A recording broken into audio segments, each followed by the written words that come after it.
You've tuned in live to the flyest sports and entertainment podcast in all the land.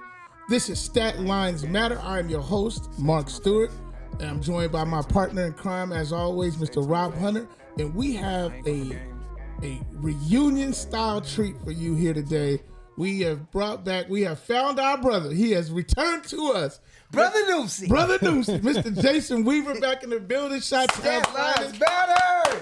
Welcome back. We got the original crew back together. The band is back together for 1 week. We playing a 1 week show. We like out here at no comps. Definitely no, especially messing with me. It's definitely no comps. We're going to sing all your hits. All the greatest. One show. What's going on, my brother? Hey, man. Chilling, man. Thank you guys for having me back. It's always a pleasure to be on Stat Lines, man.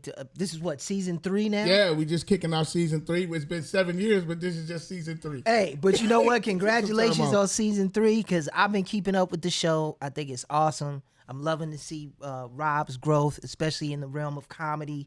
It's a beautiful thing. Mark is still out here getting money. Everything is beautiful. Stop it. When we were doing the podcast before, we never really addressed sort of, it was just like you were there and then you weren't, but because we weren't. I knew because we're family, but you went back to LA. You got into some acting things, and then you landed.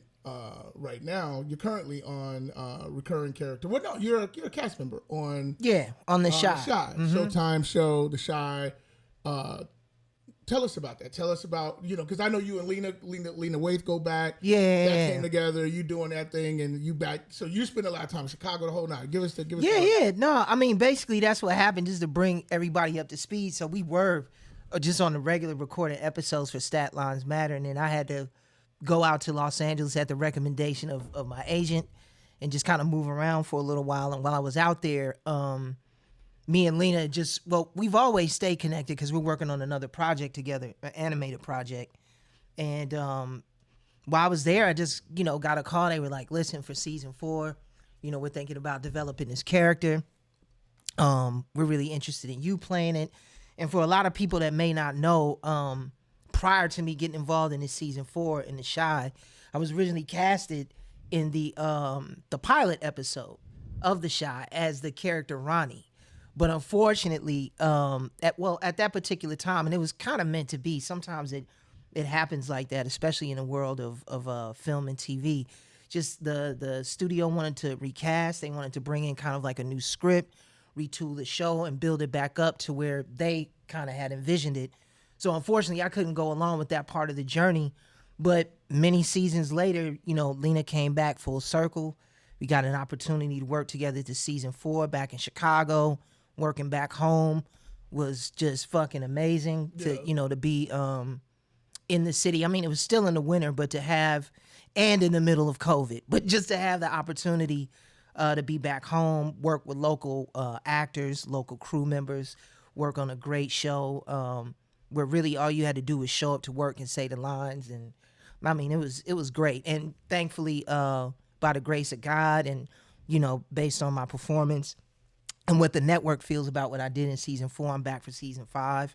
So we start back, I believe, in January 17th. So they just waited till it got like the absolute coldest, and then said, "Come on back, y'all. Come on back." But you know what though? The funny part about it is, it's like when you. And this is like with anything. I think when your adrenaline gets pumping and you just out there, on the field playing ball, so to speak, like you just forget about all that and you kind of just are in the moment at that time. So even though we will be in the element, so to speak, it's just great to be there and working with people who are so committed, to excellence. And that's on every level of that production. I don't care if they're in a production office pushing paperwork around, you know what I'm saying? Everybody there genuinely wants to be there and is committed to making the best show that they can possibly make. So for me as an actor, like that's just really, really rewarding past like, the visibility and all of that and what the show actually helps do for certain actors as far as propelling you and moving you forward. Yeah. It's just awesome to be in that kind of creative environment. No, that's dope. When you're home, do like all your old girls be calling like, "Oh, Jay, I heard you was in town." Yeah. No, man. I mean, you guys already know how it is, man, when you come to your hometown, and especially if you're working on something like that where, there's so much like pride as it relates to that show because people from Chicago really do genuinely love that show and what it represents because it's really true to at least the Black experience of what's there in the city. Right. So, upon people, figuring out or finding out that I was on the show, I was immediately getting calls. But, I don't want to say thankfully, but I think just the circumstances, the unfortunate circumstances that we were all dealing with the pandemic, what it did allow me to do was really just kind of stay in an incubator, like in this creative space where I was isolated and where I could really just focus on the work. Yeah. And I think that was what was really important, especially for me coming into that season, because I really wanted to present myself in a new way as an actor. And it was just important to be at the moment at all times. So, I hate to say it like that, but I'm kind of glad that I was put in that position where I really had to just stay to myself. Yeah, because you actually have done a job that not a lot of actors are able to pull off, particularly people who worked as children and then make that transition into being an adult actor. So there is a conscious decision that you have to make about the things you take, your choices and all that. And you've done it pretty seamlessly. You've been literally acting almost in your entire life. Oh man, God is great. I attribute whatever success or momentum that I can continue to carry on with just due to the grace of God, because it's not, you guys know this, just being in the business, it's not an easy business to be in, and especially transitioning from being a child actor to being an adult and being taken seriously. Right. So again, it's just really, really important, and this is for any actor out there that happens to like see this, like it's really, really important when given that opportunity, when that kind of opportunity is placed in your life, to really seize the moment, especially if you're trying to transition into the next phase of your career, which is essentially what I'm kind of in right now. It's just really, really important to be focused and be in the moment and be prepared. And thankfully, like that past season I was, and I just want to continue to do that. You know what I'm saying? And when you were in Chicago, I was noticing you were getting to Wrigley. And you be going to Wrigley, like you don't go the way I go. I go and I sit in the with the 1914 club. I be in them seats, but you be in the bleachers. Yeah, your old style. You do it like one of the guys, man. Like, but you were out there. You a Cubs fan, despite the fact that we grew up on the south, right, in the south suburbs, right, and on the south side of the city. How do you manage that in the city that sort of tries to require that you pick a side? Well, the thing about my situation is I can show people, documented proof and pictures that I've been rooting for the Cubs since like the days of Andre Dawson. And like, for me, I think as a Chicagoan, whatever team that you connect with, just on an emotional level, and for me, I was always like downtown with my mother. Right. You know what I'm saying? When she was going to work and, being on the north side, and if she did have a session that ended early, we may go to a Cubs game in the middle of the day, just right, on a humble. So for me, it's more about the memories and it's the nostalgia, hearing Harry Carey, although he was a Sox broadcaster as well. First, yeah. But, really, him Cardinals first, then Sox. Yeah, Cardinals first, that's right. Yeah. But, it's just, I think for me, it's just that kind of connection that I have with that particular team. And that's why I was just committed to just really showing up at Wrigley, and I do. I'll just pull up. You be in there eating the sausages. Oh, yeah, I'll get a nosebleed seat. Yeah. I'll sit down with a hot dog and a beer, and I'll just watch the game and call it a day. And I enjoy it. Is that Jason? Is that Jason Weaver over there? That's the 300? guy that played, did he play Tito? He was Tito Jackson. He was Jermaine. I've always liked Tito better. I Michael like Tito. used a little bit of a hot dog, but Tito was solid. Tito was the guy. He was keeping the guys Michael together. was keeping the stability. Was a hot Michael was dog. in it for He was himself. a show Michael off. was definitely in it Michael for was a show himself. The only Michael that I accept him being for himself is Jordan. That's it. Jordan. But Weave has always been able to pull off. I told him this maybe about a month ago. Like, you've always been able to pull off, and I don't know how you did it. Like, you are in ATL. Mm-hmm. like the city and the movie, and you in the shot, and nobody questions the authenticity of either. Because when we both accept you as our own, like you Atlanta for real, and that's true. It's beautiful. That's that act. That's that real beautiful. Thespian. But you know what though? I think with that, how that happens. First of all, the people of Chicago know that I'm about that. Like, I love Chicago. I love the city. I love my people. In spite of, whatever reputation it may have nationally and internationally, I know a different kind of Chicago where we grew up going to grandma's house, having barbecues and, interacting with friends, going to high school. So based on that love that I have for the city, they know that I'm about it and I'm real and I'm always going to represent to the fullest in the best way that I can. When it comes to Atlanta, I think the connection that I have with Atlanta and the reason why people have never questioned, even as far as my role in ATL and have really embraced it, was the fact that when I first came down here, I was moving around with you, and I was hanging in Atlanta. I was with real ATLians. I'm talking about people that grew here and didn't fly here. You know what I'm saying? So. I think people don't know this, but our mothers are Grady babies. Yeah, our mothers are Grady babies. Yeah, so I mean, so our family, our family ties are here. So I just think that people can feel the fact that I truly appreciate and respect this place, and I love living here. Moving to Atlanta has been one of the greatest decisions of my life, both personally as well as professionally. So I'm just glad that Atlanta continues to embrace me and support me the way that they do. And if we eventually get a ATL too, if that happens, I'll represent for y'all one more again. There you go. Hey, were you in town when Kanye did the playback at Soldier Field? Oh, you mean at Ben's Dome?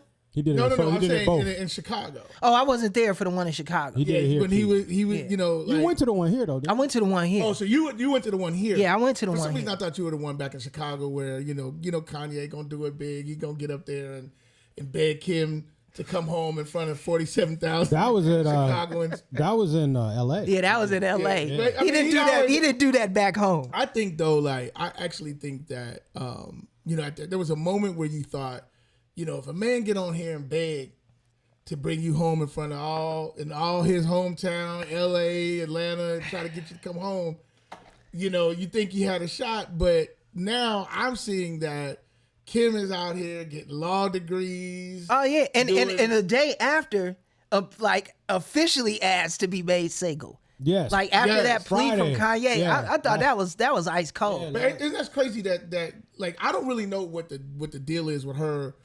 I don't even know how she has the time to go to law school, but somehow she's taking the bar and she's lawyering. I mean, well, her dad was an accomplished attorney. I mean, my dad might have played third base for the Cubs. I don't mean I'm gonna do it. No, that's true, but I do think for the longest, because I will say this, we may not be giving Kim enough credit, because from what I understand from friends of mine who are also attorneys, who fight on behalf of people in the criminal justice system who have been dealt a bad hand. Mm-hmm. Like, she's been, from what I've been told, really involved and active in that behind the scenes where there are no cameras going on. And so seemingly she's committed to trying to help change things for the best. So I will give her credit for that, because a lot of people aren't going to, take that initiative, so to speak, to go to law school and be dedicated to something like that, like seemingly she is. I wouldn't. If I had her money, I'm not going. Yeah, no, that's why I give her credit. Because if I was on $1 billion, I'd be like, man, fuck school. Like, I literally still hate school. Really? I've been out of school 30 years. You don't really like to read books and stuff like that a lot. It's scripts. There's a rumor out that I can't read. Now, I'm not. They hit you with the Kels? Yeah, I'm not going to confirm or deny that. But no, you can definitely read. You just don't like it. Because I remember I would send you scripts. I'd be like, yo, Mark, check this out, man. Man, I ain't finna read that shit. Man, my wife reads to me. That's true. You know what I'm saying? Judy does the reading. Absolutely. She reads the scripts around here. No, but I mean, I just think it's, on some level, I think her attempting to do this is noble. Mm-hmm. And I think the motivation for why she's doing it is noble, as long as she's using her celebrity to bring attention to people who were wrongly accused, facts, or over sentenced for, like a weed charge. Oh, yeah. You got, 12 years for, you know how that thing goes. Because I think at that point, the celebrity brings the attention, right? Yeah, and it works. It's been effective because even with that, and I hate to just say that the older black woman that got out, I'm apologize for not knowing her name, but she went before Trump and asked for this woman to be pardoned, and she had been in there for like a number of years. So I mean, seemingly she really is using her celebrity to do noble things. You know what I'm saying, to help people, and if that's the case. Like I'll give her credit because that's not easy. She took it 4 times. Yeah, it's the baby bar. The baby bar. Yeah, the baby bar. Equivalent of doing 1 year in law school. So she is basically studying on her own. Yeah. So she's going to basically an alternative route. So she's not in traditional law school. She's just out here studying. So she got a law GED. Is that what you said? No, not if you pass the baby bar. It's not like that anymore. And then she's won. The next step is the actual bar. Okay. So I mean, can she practice? Can she actually practice? Yeah. Okay. Yes. I see. Okay, but she can't officially practice law though, right? Until she passes the actual bar. Okay. The baby bar is what law students take in California after their first year. Okay. And then after their first year in law school, and then the next step is to take the actual bar. That's what's my question. Like, I'm thinking, like, what if Kim Kardashian was my lawyer? Do you know how many crimes I'd be committing? Like, hey, we gotta work on this. We gotta work. You gotta help me get out of this situation. Yes, I stole. We need extra hours. I stole the bologna from Publix. Come over to the house so we can talk about the case. All my cases together. You gotta just sit there. Arrest me. I need to call my lawyer. Kim, I'm in trouble again. I stole the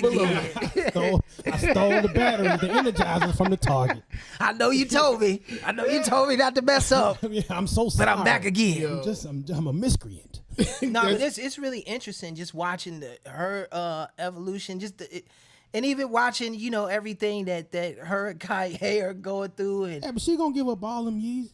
I mean, who this boy she with now? Pete. He looked like a meth, like a Breaking Bad. But you know what, man? It must be something about dude. Ladies love Pete. Man, I don't get it. Ladies like free drugs, though. You know what I'm saying? So if he know where the meth at, I guess he can get it. You know, I get because I mean, me personally, I don't get it. I'm like, why? I looked at this boy. I said he looked like he been on the Breaking Bad. Yeah. Like, he looked like he got all the meth. No, he looked like intervention. If you like meth. Yo, y'all stupid. A failed intervention. A failed intervention. Like, but he getting it though. He smashed it. He got some rock star shit. Yeah, he got something going on. But what is his thing? He's an actor. He's an actor. No, he's actually pretty good. He's a good Is comic. he a method actor? Like, is he like, I do meth? No, he's on SNL. I play meth. Yeah, he's on SNL currently, and then he has a movie out on HBO Max. He ain't got no Yeezys though. No, he ain't got no. She got all the free. You know you can buy Yeezys, right? Yeah, but he ain't got none. He said, you can buy it. He just don't have to get Kanye gotta pass them out to you personally. You know what I'm saying? What kind of shoes he got? Hey, but man, them Air motherfuckers expensive though. I be hitting them up at Yeezy. I be like, man, can y'all send me something? Because I'm not about to do that. Please, Lord. I'm not about to do the $350. Nah, the last thing I'm gonna say about Kim is, and I was thinking this too. It's funny that you said that, but I was thinking that she has to stay in that lane that she's in, dealing with the falsely accused, over sentenced. Because if she starts trying cases, I would not want to put my life in the hands of Kim. Not so much has nothing to do with her skills as a lawyer, but it's like, imagine walking in and you look at the jury's looking, because people have a strong feeling about her. Okay. Like, and imagine, so I wouldn't want that working against me when I was on trial. Now, if I get guilty, then I need somebody to go in and say, no, he didn't really do it, or she's my call. Like an appeals? An appeal. Like, I don't want her going in front of jury, because people really don't like them in a weird way. I actually like the Kardashians. Me too. I love what they've done. I love what they accomplished. But there's a lot of people who be like, oh my God, I hate them. I'll be like, well, what you hate about them? They can't give you no answers. They don't have no reason. They just don't like them. I think it just comes across like that. And I don't get it. The reality show, I think, presented them as being this kind of like, vain family or like superficial family. And I mean, maybe certain aspects of that in some kind of way could be true. I don't know, because I don't really know them personally like that. But what I could honestly say is watching them evolve as a family and, build up that level of wealth and like that brand that they have. That's pretty incredible. And to see, Kris Jenner, you know, as a woman, I'll say it. I'll keep it real. As a woman overseeing that whole empire, 100%. Like that's impressive and that should be respected. So, you know, if you hate the Kardashians, I mean, that's on you. But me personally, I just see like, you know, a successful family kind of doing a thing, you know, however they choose to live their lives. Yeah. Personally, we all have our way. People always talk about getting it out the mud. They got it out the mud. They got it out the mud. Once their dad died, it just started to go left for them. And they was out there. Through whatever circumstances, bring it back. And that's why I always give Chris a lot of credit, you know, as somebody who had to manage the chaos. And shout out to Ray J. Yeah. Shout out to she was real talk. Though. I think I didn't see that. I've never seen one episode. Real talk. Of the show. He kickstarted. But Marie told me that see, they trying to cover it up. She got the deal for Kim. Giving you credit. Kylie was upset that she's like, no, you next. You're next. But we got to break somebody first. Yeah. And basically this conversation took place on the show. So it just goes to show that she was strategic. She, you know, she was very, you know, methodical in this. Oh, yeah. Like Maria, she was telling me, I was like, for real? Because Kylie was upset about the deal that I guess that her mother had brokered for Kim, and like you now everybody billionaires. Yeah, Kylie worked it out, but Kylie was really, really little when they first came out. Like she was a kid, and then they all sort of grew I up don't even know the ages. They all sort of grew up in it. But listen, I always think that when you manage, and I manage family, when you manage family, it gives you an extra incentive to be more strategic, to be more thoughtful about the future. It's just something you think about. You think about. And it's a good and a bad. You know, we can make this argument, but like Joe Jackson and Matthew Knowles, you know, like when you have to do it for your own your kids or whatever, it's like it gives you a different punch. No, you got to go hard. It's like Sonya Norwood. Yeah. Like Sonya had a reputation back in the day of being like, you know, a hard parent to deal with. But when you look back in retrospect, like, man, Sonya Norwood did her thing, and Mr. Norwood, Willie Norwood. That's your mama. Yeah, because and even Jeanette, J-Pat, like. Yeah. You know, these are parents that went hard for their kids, and now look at them. So credit to all of them. Yeah, for sure. I know on one of our previous podcasts we talked a lot. I forgot how we got into it. We were talking about Thanksgiving, and it was one of my favorite actually cuts of you talking about passing out turkeys and wearing the chinchillas. Yeah. Well, we are at that time again. Everybody who has a thought about doing something for their community is thinking about gifts and toy drives and stuff like that. And we got Meek Mill, who is a Philly guy, has put together a $500,000 Christmas toy giveaway for the kids in that area. And then he's gotten Robert Kraft and also Michael Rubin, the owner of the 76ers, to kick in. So I always think that's cool, particularly where, and I always say this about athletes, and people who are in a position to give, their biggest weight is to force other people to do it as well. You know, it's like it's what you can do, but then when you can pull your really rich friends and your corporation friends to come in and do, it really gives an opportunity to do some real damage. But I was super excited to see that Meek did that, and he's passing out PlayStations, and because he's probably like, he really knows what kids want. He passing out PlayStations, games, downloads, extra kids, you know, all that kind of stuff, and making Christmas for a lot of people out in Philly. Yeah, he did it last year, but this year he's gonna actually be there. Last year, obviously, when we were still in the pandemic, we were in the pandemic, we still in it. But I guess given y'all vaccinated. Yeah. I'm boosted. Get my booster tomorrow. I get a booster. I'm gonna be up at the Walgreens I might get two. I might get two. Hey, put one in this arm and this. Right. I got the flu and all that too. I got hit up both times. But it's so the flyer. So it's this Sunday at the convention center. Okay. And it said on his Instagram, it said computers, bikes, toys, coats, and more.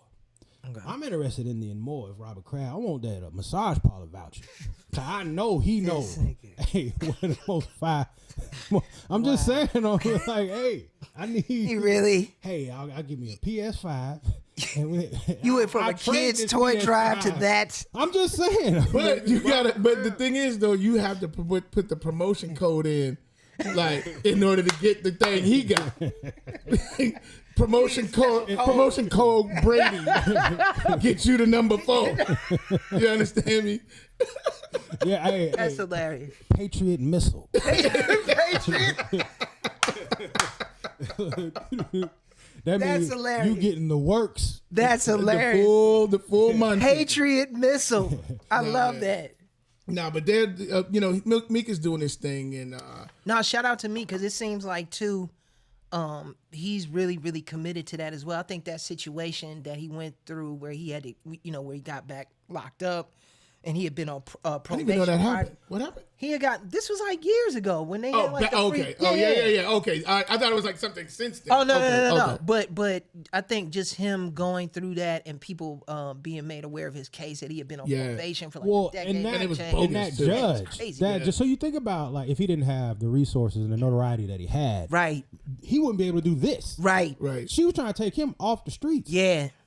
Like he was like an arch criminal, like Yeah. it was crazy. So I think He said art criminal like we on the so I thought I like was the thinking penguin or some shit. like the Green Lantern or something. You know what I mean? The Green Goblin was the art criminal. there's a lantern too though, but he was a hero. Yeah, he was a hero. Yeah, he was a hero. The He Green wasn't the Goblin was the arch. I'm sorry, Rob. You making No, that was the only point I was making. I just was thinking like, man, she almost took this brother off the streets. She tried really, really hard, and it took Robert Kraft. It took some other folks that were, trying to get involved and help. And this last little tidbit, he is a lot of these. I don't know how many, but I know that a lot of these the giveaways are for families who were directly affected by the justice system. Oh, so wow. I do know that, and the Project Reform is a part of this. Wow. So they're going to see to it that a large portion, if not all of them. I wouldn't guess what. Man, they need to call Kim and have her bring her baby bar law degree down there, you know little what baby I'm bar saying? GED law degree down there, and But you raise know some more what money. though? With between GED law. I said it. Hey, Nah, I'm but with telling them, because I think he does a lot of that stuff with Jay and him too, and Rock Yeah, Nation. Rock Nation. he's a part of it. Yeah, Rock like Nation. they, Rock Nation. no, salute to all those guys, Yeah, man, yeah. because that's what's gonna take. What it's gonna take. You see a lot of brothers right now, older gentlemen who are now coming out of jail, who have been exonerated, especially from cases where they had DNA evidence or evidence that could have been presented that was thrown out that could have proved their innocence. So I think it's just one of those times now where people, as it relates to criminal justice reform, if they have a voice and some kind of celebrity, the people are really beginning to kind of step up to the forefront now in order to help others. So salute to people like Meek, Jay, Kim K, Van Jones, Kanye. yeah, even Kanye yeah. with him trying to get Larry Hoover out. I mean, and let me just say this real quick too, just so people have an understanding about that. Not to go down a rabbit hole real quick, but as it relates to Larry Hoover's case, what I do want people to know, speaking as a Chicagoan, what Mr. Hoover did and was, convicted for and sentenced to jail for, like, those are real crimes. That was all real. There was a negative impact that the gangster lifestyle had on Chicago and still does. What the fight is and what they're trying to bring to people's attention is the fact that Larry Hoover's been locked up exceptionally longer than like white counterparts who either have had like the same kind of crimes, kind of equivalent to what his crime was, if not something that they've done even worse that they were sentenced to. And so the awareness that Larry Hoover Jr., his son, is trying to raise, and Kanye is the fact is, well, if you can let white prisoners out or inmates, then why not let Larry Hoover out? So I don't want people to We've look been at asking it. that question for a long time. Yeah, like I don't want people to look at it like And not really understand. Yeah, like they're glorifying. They're not saying he's innocent. Yeah, they're not saying he's innocent, and they're not trying to glorify the gangster lifestyle. They've and what also he had used to release represent. dates though for him. They also had like just throughout the years. Yeah. He'll be released at this, and they just keep pushing. And they it just back keep with pushing no it back. legitimate explanation as to why they keep denying Exactly. the release. So that's what it's about. So I just want people to know that, because even me and Ann, your mother, we had a conversation about that on Sunday, and she just wanted to know. She was like, "Well, why is everybody going so hard for that?" And because I remember Chicago like this during this time. Right. I remember Larry. Yeah. No. She was like, "I remember that time." I was afraid of him. She remembers those times when like that whole situation was going on. So I was just explaining to her what that was, and I just thought it was important to explain that to everybody else, because I think there are a lot of people that are under that impression that they're just trying to free this Right. gangster. So as a show, should we be for the freeing Larry? I think we should be for freeing Equal justice. people. Yeah, equal justice. sentencing. Okay. Like, And that's really what I'm All right, about. So with that. free Larry. Yeah, I like everybody knows me. Like I believe just if you're guilty, you're guilty. But sentencing should be the same. Yeah, when you've done your time and you served your time, you should pay your come debt. out. Yeah, if you pay your the debt debt, to society. you get to move on. One quick thing, just on the philanthropic things. I think we're gonna do maybe like a Stat Lines Matter pig feet giveaway for Christmas. We're gonna give pots of pig feet away to our listeners. That's just horrible. Pig feet and field peas. So you just gonna raise everybody's blood pressure. Get your blood pressure. A whole. But I love pig feet, so I may be down for that. Did you guys watch the game last night? The Monday night? I didn't catch it, but I was catching highlights like on ESPN. Just explain it to me. Well, listen, it's not a lot to explain. You had two of the most explosive offenses, two of the better teams in the NFL that were playing each other last night. And I'm going to be honest, they did not disappoint. I was, as recently as yesterday, very critical of Matt Stafford, your boy, Matt, the real Matty Ice, I guess. Man, he had an unbelievable. He made some throws yesterday. But why were you doubting Matt Stafford though? Because Matt is like, and I can't put my finger on it. And Rob explained it, I think, decently yesterday. That sometimes maybe it is just Detroit. Detroit just has its struggles in a lot of areas. But maybe they were losing just because it was some Detroit thing. But his record, we talked about his record of 9-71. Now 10 against now 10 10-71 against teams with winning records in his career, which is a very damning statistic. But man, he balled yesterday. Yeah, and I think honestly, like I was thinking about this morning. I was like, it is leaving the Detroit Lions. But how many people have left Detroit and the sentence has been, and that's when everything went wrong? Like no one's ever said that. When people leave Detroit, even if they go to Cleveland, it's like, hey man, you know what? I'm off my diabetes medicine, off my anxiety. Ever since I left Cleveland, things have just been looking up. Pounds and everything's working out. His story is just like everybody else's that left Detroit. I left Detroit, and then he moved to California of all places. I mean, a big market. His hair looking like Brad Pitt a little bit. Like he's embracing the whole. Wow. I mean, you went from Detroit to Los Angeles. You gonna play better. You gonna think about like there was a guy there who played running back. They played millions of dollars. He was like, you know what? I don't want to come back here and run the football. Like I literally embarrassed him. I don't want to come back here and play football for millions of dollars. I'm leaving. He wanted to leave Detroit. Calvin Johnson, same thing. And all these guys have pretty much the same, outside of Barry Sanders.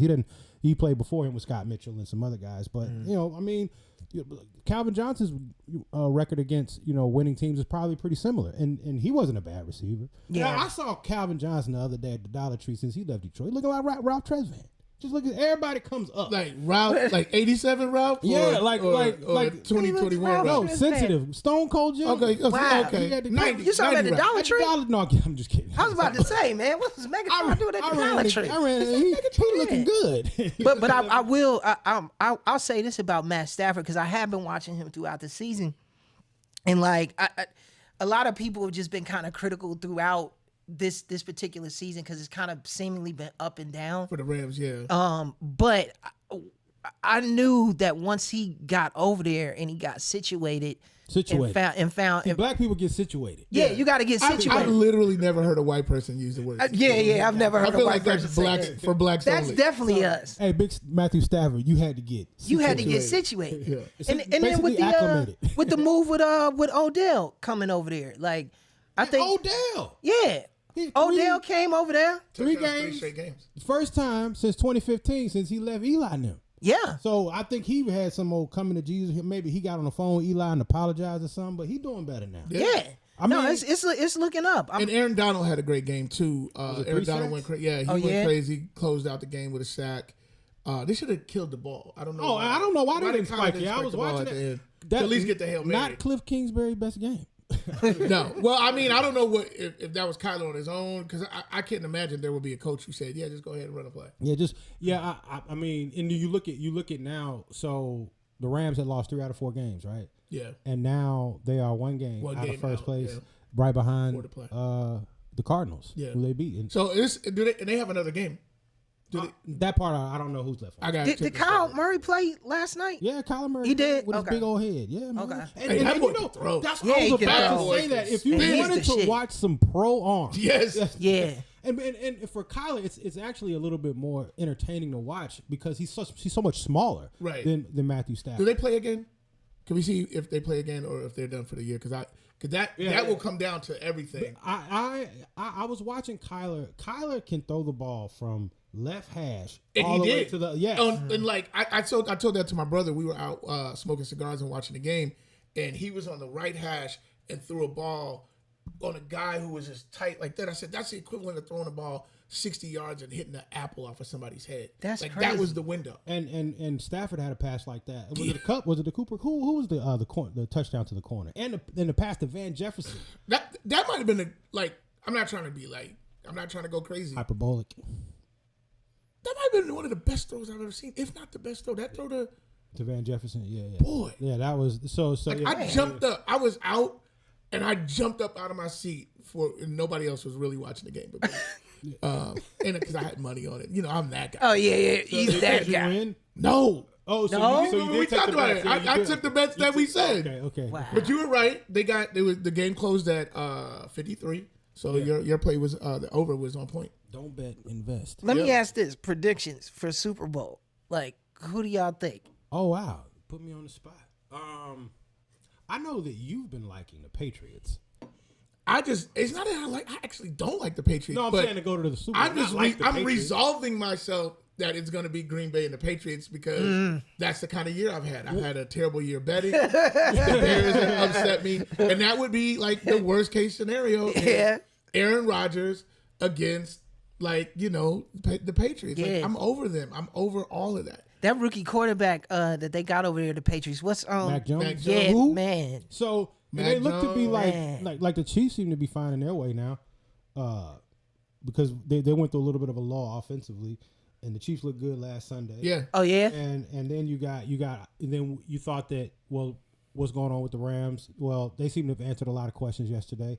You got Dallas looking like they're about to try to. I mean, I think the NFC is a little bit more jumbled than the AFC. Yeah. So if I got to go AFC, I still probably am gonna go Chiefs. I would go Chiefs, and only because, and again, I'm influenced by betting and fantasy football, but I have Patrick Mahomes, and I don't think they're literally teams are playing them in this too deep safety look, and they're just running the ball. They're just which is something that they didn't want to do earlier in the year, which is maybe went to their struggles, but now that they're running the ball, it's opening up things, and now they're starting to look like the Chiefs again. So I have a question, and this is just totally not. I just thought, what's going on with Hopkins and Kyler Murray? Like before last night's game, he only had 37 catches. He was hurt. I'm saying the fourth most catches, but I don't know how many games did he miss. He missed 4 games. So, but he doesn't seem like last game. The game before, he only had 2 catches. Yeah, he doesn't seem to be getting targeted. Well, he's not forcing. I mean, DeAndre Hopkins is the focus of the defense, and I think he's got other. But he's always been the focus. Yeah, but now I think focus they got other guys that they can throw the ball. So to. right, the targets aren't where they were. Now they got Rondell Moore Because he can't keep having those miracle plays with Hopkins like that. And they got Connor, who I believe led them in receptions. Yeah, last and they got Zach Ertz. I watched them. Well, first off, I think and they lost. Kyler's been out, and Hopkins has been out. Right. Hopkins, I think, is still a little bit banged up. And He dropped that ball last night. Yeah, so I just think it's that. I think it's that field goal too. Yeah, I don't think there's anything to it, but I think they're a better team when they're not it doesn't work for fantasy as much, but they're a better team when they're not forcing the ball into one. Yeah, if you got Hopkins, I know he a 50. Yeah, you know that. Let's talk a little bit about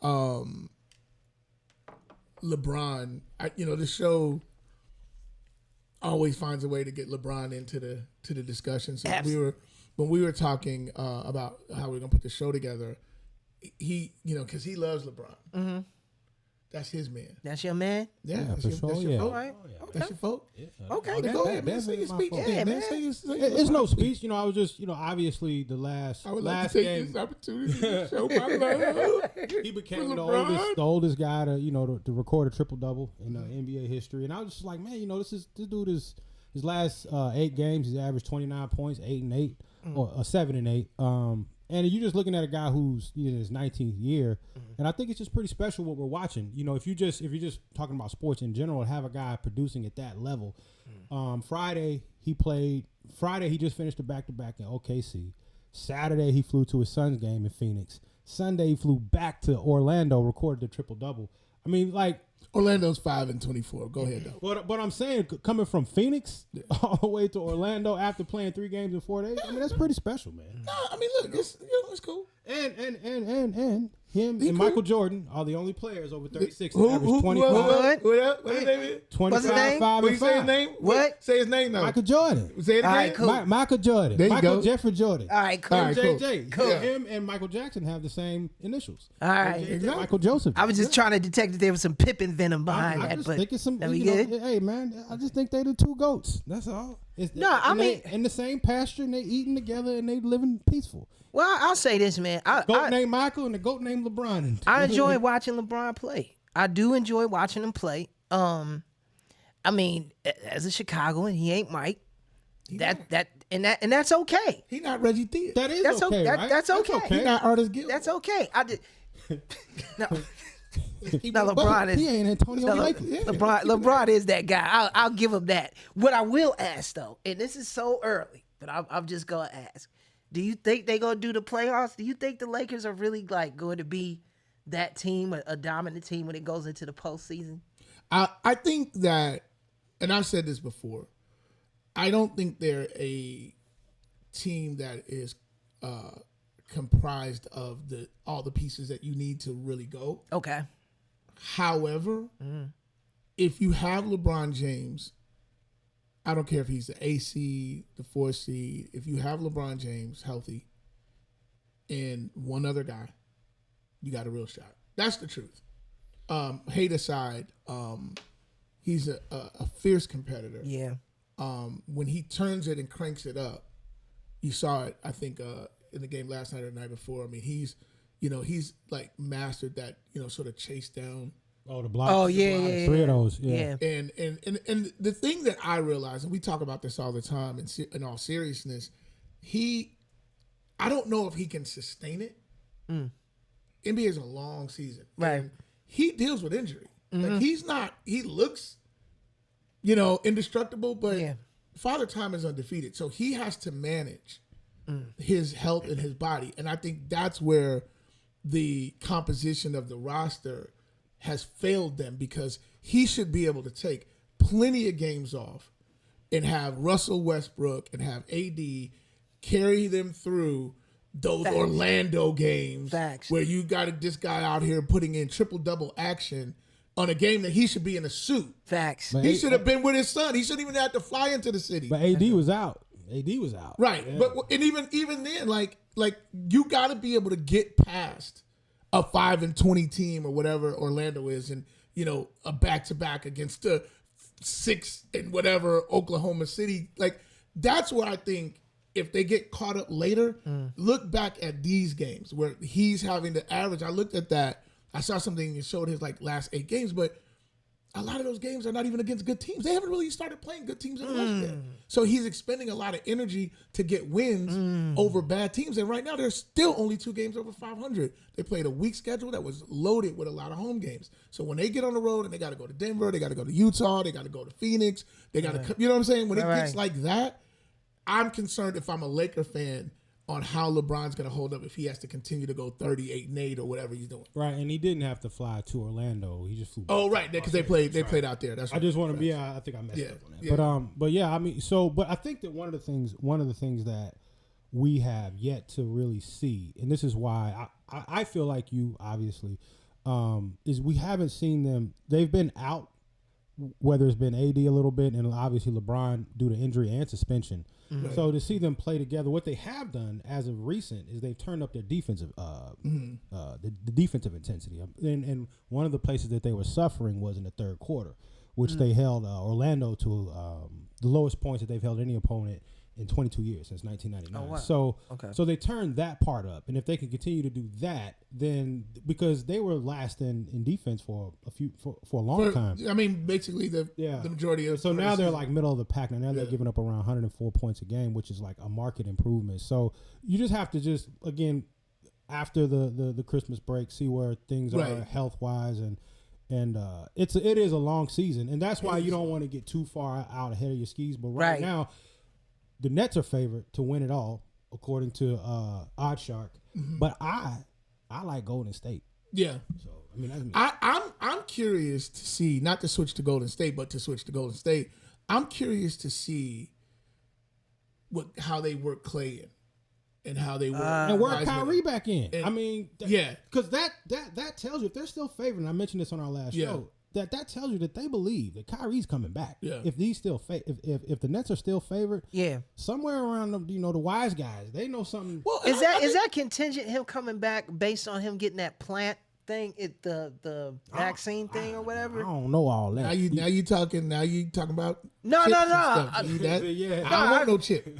No, I just thought I read that somewhere. I think there's a chance that, and we talked about this in the other episode, that there could be a situation where you see him where things relax in New York as far as like mandates and things. Maybe he comes back. Okay. I heard that him and Katie have been talking, so maybe. But they just passed a mandate, the governor, that everywhere indoors you have to have masks. Yeah, so I mean, they just listen. I believe in Kyrie's resolve. I think he's one of them crazy dudes that's willing to be like, I don't need money. I'll go back and live in a 2-bedroom. Like I just think he's one of those guys. But I will say, I think what is driving the odds for Brooklyn is they're a much better defensive team. Like when they were what they were last year, it was like they were a middle of the pack, kind of where the Lakers are right now, middle of the pack defense. Now they're a top 5 defense in a lot of different metrics. So I think that has a lot to do. And then it's KD and it's Harden and whatever. But I think like Warriors look great. Curry doesn't get enough credit, in my opinion. Really? I believe that Curry, and again, people are going to take this as a shot against LeBron. But I think Curry is the most like Jordan in this era. No, and that sentiment has been echoed like throughout. And I've been saying that for a while. Yeah, with that is just defensively, he's a sieve. Defensively, you can't. They try to hide him. Whereas, of course, they try to hide him, and still managed to play good team. But with LeBron, he's obviously he plays defense, has played it for a long time at a very high level. But he's not as good in defense anymore either. Correct, but he seems to be also because I've seen him get finding by a few times. Well, to your point, when he first came back, the Lakers were actually worse defensively. Mm-hmm. That has now since started to change some, obviously. But to your point, if we're talking about defense, then we're talking about that being the hallmark of championship, or one of the. It's to me, it's the most important metric to me. Okay. If Kyrie comes back, that starts to slip some, similar to the way the Memphis defense was bottom when Ja Morant was playing. Now that Ja Morant's been out, they've been starting Tyrese Jones, who's actually a better defender, and all the guys that come in to back him up, whether it's Melton, all those guys are much better defensively. Whereas Ja Morant, when he was in the game, they were averaging somewhere between 114 and 117 points per game, points given up. Now that he's been out for the past, maybe it was 2 weeks, that's improved. They've been number one for a long time, since that time. So when you look at Kyrie coming back, what does that dynamic look like defensively, and is it worth the trade off? Right. No, I agree, and I think Brooklyn is figuring out life without Kyrie. Oh, that's what it looks like. Well, Patty Mills. Okay, Patty Mills and Joe Harris was there last year, but Patty Mills, can shoot the ball every bit. And Joe's been out. Yes, Joe's been hurt. Yeah. And so you get guys like Bruce Brown coming in and picking up the slack, and Claxton's back. Yeah, and they got this guy Bembry that's getting a lot of DeAndre Bembry from the Hawks. Yeah. Getting a lot of minutes, and I would imagine that his specialty is defense. Super athlete. Yeah. So no, but it's a lot of fun to watch the NBA right now in this moment. I'm not, as much as I talk mess about the Lakers, I'm certainly not counting it. Like LeBron is too good to count out. Like he's he is a Jordan type player where it's like if he's on your team, you have a lot of confidence that it's gonna go. Hell yeah! Now he's starting to shoot the 3 ball from distance. Yeah, he's shooting the ball. He's shooting the ball more from 3. 40% of his shots are coming from 3-point. Really? Yeah, and so if he shoots at a good clip and he can maintain that, then they'll benefit. Wow. But I think that the problem with the Lakers is that if you're counting on LeBron to be your best or one of your 2 best perimeter shooters, that's going to cost you in the playoffs. Well, because that's something that we haven't seen. Right. Where and this team just doesn't have enough shooting. Yeah. What is Westbrook averaging? That's fair. What is he? What is he averaging? The same as you. Oh my God, he's terrible. Oh my God. Wow. Seriously. And I, as a person who roots for them to lose, if he hits a couple early, I'd be hyped because he's gonna be jacking them in the fourth quarter. Yeah. I mean, he's tough. Wow. Sometimes, man. I mean, he's one of those guys when he's going great, he's must see TV. Yeah. But I always say if I'm at LA Fitness, he's my guy. Yeah. Give me him. You're stupid. When I'm in the arena, not so much. But you just see the timing off between because he's obviously pick and roll guys. Yeah. He loves to throw those live, and I just watch so many get intercepted. Yeah. Like, I'll have that. And AD's kind of like he's not knowing, and DeAndre Jordan. I mean, they catch a few, but a lot of those are turnovers, man. Yeah, and the guys, even their big guys, they're not the young, athletic. Like what's my man in Washington? The guy from the Bulls, Daniel. Daniel Gafford. Daniel Gafford. Those guys and Obi Toppin. Is that his name? Obi Toppin. Obi Toppin. Like these young bigs that can go up and they got these verses. Like the guys for the Lakers, they old. Mitchell Robinson. they hip joints be sore. Yeah. Nah, that's real. I mean, you watch them and some of these they're not even jumping. Like they're just like I can't do that. Yeah, I can't even do that for you, bro. That's crazy though that Westbrook is like over there in Los Angeles, which you think would have just bought He's been still an playing automatic with the same intensity. Yeah, it's just not connected. They're just trying to find that right, that right chemistry right now. And I just think it's early. Guys have been in and out. Because I haven't tapped into NBA really honestly, like that yet. Yeah, but I'm just coming out of college football. Check in. He started off that way with the Wizards last year, and in the second half of the season, he was lights out. I mean, he played very efficiently last year in the second half of the season. So that's why you just kind of we'll just. I hate saying this, but we gotta let it all play. You gotta let it play. Well, especially in the NBA, like nothing's really real till after those Christmas Day games. Right. Then you tap in. That's the real. And that's usually when I tap in. No, it's like I tap in enough. on Christmas Day for Christmas game, and I'm like, okay, now I'm gonna see what's going on. I'm gonna say this real quick, and then I want to talk a little bit. I just want to see what we're gonna do on some other stuff, but. Kevin Durant had 51 points on like 30 shots. Yes. Like unmatched. 40 in the third quarter. Yeah, his efficiency. I mean, it's like. This is when Harden was out. He's like, just all the shots. Falling. Oh my God! But KG, he's another one that knows how to turn. Who was he going at it against? Was it Cole? Was it Cole? Who was he going at it against? It was. I think it was Orlando? I think it was Orlando. Yeah. I think it was Cole Anthony. Anyway, it was that was special to see. Yeah. I like seeing the special guys have those special moments. Yeah. No. It's fun. It's super fun to watch. What are you doing for? Well, obviously, I know somewhat the answer to the question, but what are you doing for Christmas? Coming over your house. Yeah, I want to be with y'all. Yeah. Nah, but for Christmas, just all together. Period. Just the holiday season. It's been a lot of man. It's just been a lot of time spent with like family and friends. Like even this past Sunday. Yeah. My mom fried some chicken. Your mother came over. Yeah. Our cousin Cynthia. Like we just hung out. I think this time of year, I just really I really take full advantage of it because all of our schedules, throughout the year, some people will be out of town. Yeah. Some people may be out of the country or just, working all together, period. So when we get this opportunity to all kind of come together, during the holiday season, I enjoy it, man. I eat the food. You drink the drink. I drink the drinks. You're a bourbon drinker, right? Definitely a bourbon drinker. Yeah, I was never really a bourbon guy, and I got into bourbon a little bit. I found a bourbon that I liked. That I've been drinking. So what have you been drinking? It's called Blanton's. Oh yeah, yeah, that's a good one. I'm more of a Scotch guy. Yeah, you like the Scotches, but see, Scotches twist me up. I don't know what it is. I had some Blue Label like a while ago. Blue Label's fantastic. I mean, Man, that had me that's like twisted super up. Premium. tight. I mean, they got to get the key. Yeah. It's top end. It was probably because I was drinking that shit like Kool-Aid. You're not supposed to drink Yeah. Kool-Aid. Nah. Yeah, I was down in it. And I know how to drink scotch properly, but for some odd reason, I think I just got a little geeked up because I was drinking Blue Label. What's your drink of choice through the holidays? Like holiday specific. Okay, if it's not diet, Right. if it's not about the calories. No, for the savoring the experience for the moment. holidays. it's Fireplace going. Festivities. It's definitely Scotch Talisker. Oh yeah. Okay. Yeah. Okay. It's probably my and Glenlivet French Oak Reserve. I like that. Oh, too. nice. Yeah, I think I actually. You guys like Uncle Nearest?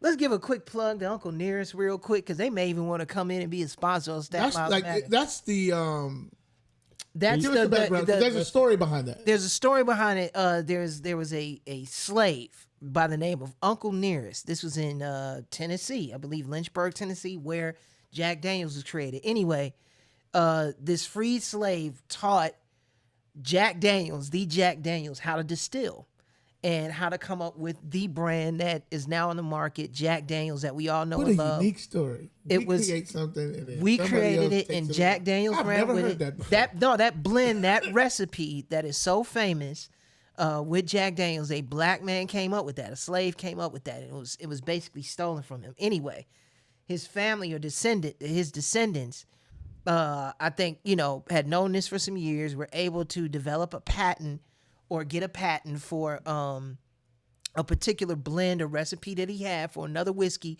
which, by the way, is way smoother and way better than Jack Daniels. Take it from me, because I've been drinking Jack Daniels since I was 17. 15. 15, yeah. I Tell the truth. didn't want to go that the far absolute back. I didn't want to look so dysfunctional. Kids at home don't. Don't do that. Don't do be that. like Don't me. do that. I was on some other shit. But no, it's a perfect blend.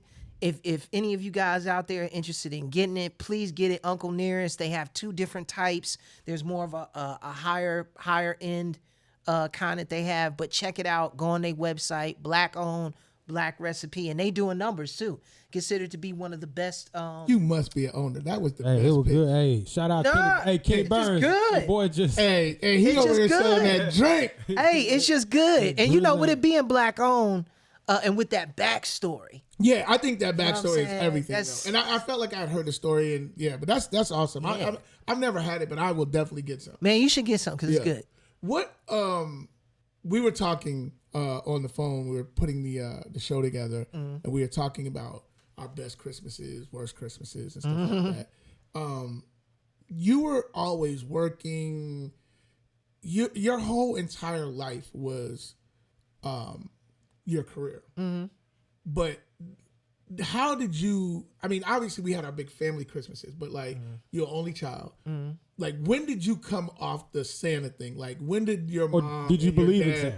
Like, was there a belief in Santa, and then like, was there an official like, I'm not in that, like, no more. I don't believe in the man in the suit. Like, what is? Yeah, I mean, I think this whole Santa thing ended when I was like 7, and like I literally just saw like my mom from the hard work that she was putting in. Yeah, Like she'd be bringing gifts in the house, and I was like, okay, those are the gifts. run 'em up. Really? Yeah, I mean, it was just like that, and it wasn't. You was just cool with that? Yeah, I didn't need to have a talk because I think in Mine was school, much more devastating. Than No, I think in school somebody told me, they was like, nigga, that shit ain't real. Like, you talking I was about like, Santa. yes, it is. Nah. So wait, how long did you stay with the Santa thing? 9 years old, Really? 4th grade, Okay. and it was like we were on our way back to Virginia. My dad and my stepmother and my sister. Because if y'all don't know, black folks, we don't do step siblings. That's my sister. Right. And we were driving up, and for some reason I was digging through something in part of the luggage, and I saw this like plastic gun. It was it wasn't really nothing to be excited about. I was like, that better not be for me. I said, I'm just having, That better not be for I me. like, hopefully that's for one of my cousins, because I got a ton of them up there. So, Right. But I was like, my dad not that thoughtful. Anyway, so I was like, all right, you know what? This is gonna be my test. If they try to say this is from Santa Claus on Christmas, I'm gonna know the truth. Yeah. And sure enough, man, like the Christmas day came down, they said from Santa. I opened up that ragged ass gun. I was like, this is the worst shit ever. And I was like, man, I was just crestfallen. I was just so disappointed because I was like, no, I was like, the lies. Wow. The lies. And then you tried, and then so nobody told you at school? Nah. I mean, people try to say it, but I was like, I was resistant. You know what I'm saying to that? Wow. I was resistant. And so to that point, right, when I lived in Lynchburg, Virginia, a lot of times it would snow on Christmas. Okay. And my dad would go outside and he'd be yelling. I'm like 5, 6 years, Robbie, come out here. Oh, and we had a chimney the whole nine. He was like, look, Santa sleigh tracks on the top of the house. So he would take a sleigh and drag it. Oh, he'd do the whole. Yeah, he would drag it all the way to the chimney, and so it'd be sleigh tracks up there, and I'd be like, that's cool. That's cool. I thought that it was like, and the cookies be gone in the whole nine. So I thought that was the. Now my mother did that one year, and I'll never forget it. It was great. It was like in '83, we were living in Dalton, 15705. Mm-hmm.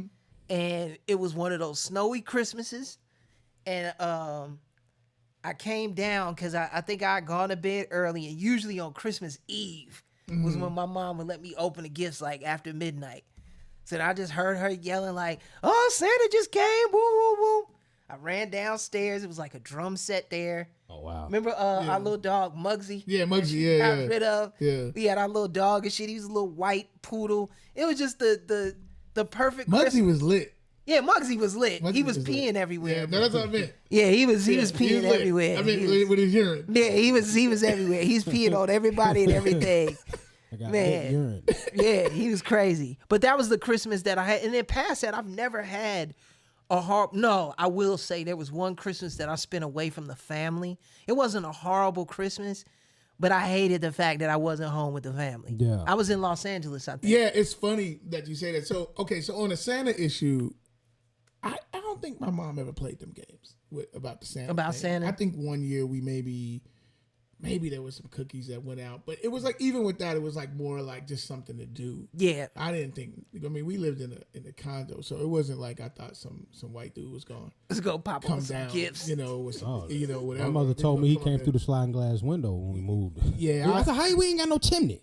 He come through the sliding glass window. I said, okay. But I can tell you this, like as a parent, like my kids will tell you, we borderline, like in terms of just observing, we dang near Jehovah's Witness. Like we don't play Halloween. We ain't do 1 minute of Santa. Yeah. It's like, man, I worked too hard to give the credit for what I've done. That's real. To some other dude. That's Saint real. Nick or whatever y'all call him. Chris Kringle. Was that his name? Christopher Kringle. Yeah. Like, I'm not. Chris Kringle didn't buy nothing around here. Especially now because they older. They be drinking all my Jameson and shit. I'll be like, that was from me. That wasn't from Chris Kringle. But Merry Christmas, nigga. That's your gift. You just drank it. You just drank it. No, but we didn't do that either. Even with me and Jalen and our family, we didn't do the whole Santa thing. I think our thing has always been, which he's still into now. It's like the decorations. Love that. It's become more of just like being with family. Right. That's what it's always been for me. Yeah. It's like, it meant family. It meant back in those days, my grandma cooking. Yep. All that and gathering. And now it's just the same thing. It's the music. It's the whole nine. Now, you got little kids. Our kids. Our kids are grown. Yeah. So when is the cutoff? Like, because it been like Robbie, your oldest, but not be over there waiting on Santa. Nah. So I tried. Okay, so I tried to end the Santa tradition with Levi, my youngest, 6 years old. So I was like, look, I'm all extra militant. I'm like, I ain't even giving no white man the credit, right? For this, you know what I'm saying? Like I used to. So I was like, why don't we just? I asked my wife, like, why don't we just be like, ain't no sense. She was like, absolutely not. And she shut that off. The other two got it. He's gonna get it. So like Robbie asked me one time coming back from the Georgia red and black game. He asked me, was Santa real? And I'm like, you asking me? You want me to tell you? He was like, yeah. I was like, I can't lie to him at that point. Yeah. So I was like, nah. But see, he went so far with it. Like when he was 8 years old, he wrote a letter. And he slid it underneath the tree skirt. And it was like, Santa, if you're real, this is what the letter said. Santa, if you're real, just please write yes or no. And so I found the letter that night of Christmas. Please tell me you didn't write yes or no. Oh, yes. And then he found it and he was super hyped. He was like, oh man. Like, ho, ho, ho. Wow. No, but when you have little kids like that, that's just part of it, and it's fun. And I mean, as a parent, it puts a smile on your face because I think we may have, but Jalen had to have been like maybe 3 years old. Yeah. And he did the sitting on the Santa's lap thing, but after that, I think he was able to kind That's of just catch more on. like that's more like just a photo op. Like that ain't even real. Like, Yeah. That's just a dude in a suit. But bro. he enjoyed it though. He thought for that particular year, he thought it was real. Question, hey fellas, did y'all, was there ever a moment like a singular moment? Not any moment. Really? Nah. Never. That's real. Are y'all gonna do that for your kids, or are you gonna go ahead and play the game? Probably not. Yeah, and then times are different now. It's like I mess with y'all. you want kids to be rooted in reality. Like it Exactly. ain't no time to be on no fantasy trip in this day and It's age. just So, too like, much. Now Mrs. Cold Claus and the hard little, reality. she got the little outfit on. That's different. Now we can play them you games. can play them games. We can definitely play them games All year round. all year round. You can You put get the that little Santa suit velvet. on in You July. get that little velvet skirt. I got your candy All cane. year round. I ho that ass. Goddamn 365. Goddamn. That's so God. funny. Well, listen, man. I think this is a good place to break. If you're still listening, God bless you. This has been a lot of fun having my cousin and my former podcast partner back here doing the thing. You see the chemistry. You see how we just get back in Absolutely. lockstep. So we're gonna do this. This is not gonna be the only time, but I know we're gonna lose you back to Chicago. Yep. For season 5 of The Shy on Showtime. So get the Absolutely. app, download the Showtime app, or Please your local do. cable providers to see him and to support him. I know you spoke earlier about an animated project that you got coming out. Give us. Are you able to talk about that right now? Yeah, absolutely. I could give people kind of the gist of what it is. First of all, shout out to Joshua Leonard from Leonard Studios. Joshua Leonard created this amazing project called Team Supreme, based around kids with disabilities and special needs, whose disabilities and special needs are turned into superpowers through the lead character's father, who's like this brilliant scientist. And so the project pretty much is, to celebrate diversity, inclusion, to raise awareness about people with disabilities who, that particular group just has been overlooked and continues to be overlooked and underrepresented, especially within television and film. And so we're just looking to, shed light on them and to celebrate them and to make people aware of the brilliant things that they're capable of doing, like even in spite of whatever, disability or special need that they have. That's what we really want to focus on, is like bringing people together and creating like a common understanding. So it's a beautiful project. Lena Waithe and Rishi Rajani from Hillman Grad have been gracious and have just been the best as far as leading us down the path to bring this thing to full fruition. So shout out to Hillman Grad and all those guys over there. And yeah, we hope to have it up and running definitely in 2022, because we are pitching. Hillman is a real college. It's the name of the company. No, it's the name of Lena's company. That's dope. Hillman I Grad. said Hillman grad. So I'm a Hillman grad. Yeah, but her company is dope. And shout out to her too, for anybody out there. That was a joke that didn't I'll say work. this real quick, because I know that there are people from the entertainment industry and people that are aspiring to do things in the entertainment industry. Man, she has this brilliant mentorship program at Hillman Grad, where she really is looking for upcoming filmmakers, writers, producers. And you could do it virtually. It's not just a thing where you have to be in Los Angeles. Right. No, they're gonna want to be with her. They're gonna want to be with her, and I mean, trust me, they do have it available. I think they just started taking submissions now.